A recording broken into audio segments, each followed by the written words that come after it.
இன்னுயிர் காக்கும் திட்டம். யோசிச்சுக்க, இன்னுயிர் காக்கும் திட்டம் அப்படின்னு வச்சிருக்காங்க.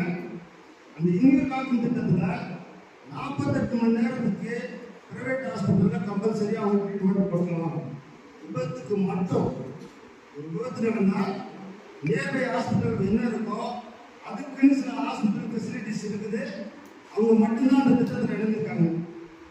இங்க மதுரையை பொறுத்த மட்டும் அப்போலோ, பேரம்மாள், மீனாட்சி மிஷன், பிரீத்தி, சரவணா ஹாஸ்பிட்டல், இந்த இன்னுயிர் காக்கும் திட்டம் நம்மை காக்கும் திட்டம் 48 அப்படின்னு போட பார்த்தீங்கன்னா தெரியும் எத்தனை ஹாஸ்பிட்டல் வந்து அதில் இருக்கு அப்படிங்கிறது.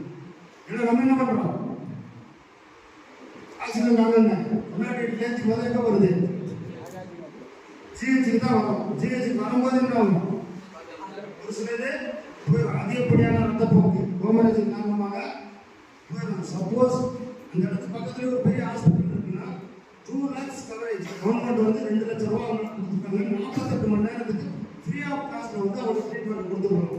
இந்த இதை வந்து யூட்டிலைஸ் பண்ணுங்க. உங்க ரிலேட்டிவா இருந்தாலும் சரி யாரா இருந்தாலும் இமீடியட்டா பக்கத்துல இருக்கிற ஹாஸ்பிட்டல் கொண்டு போனா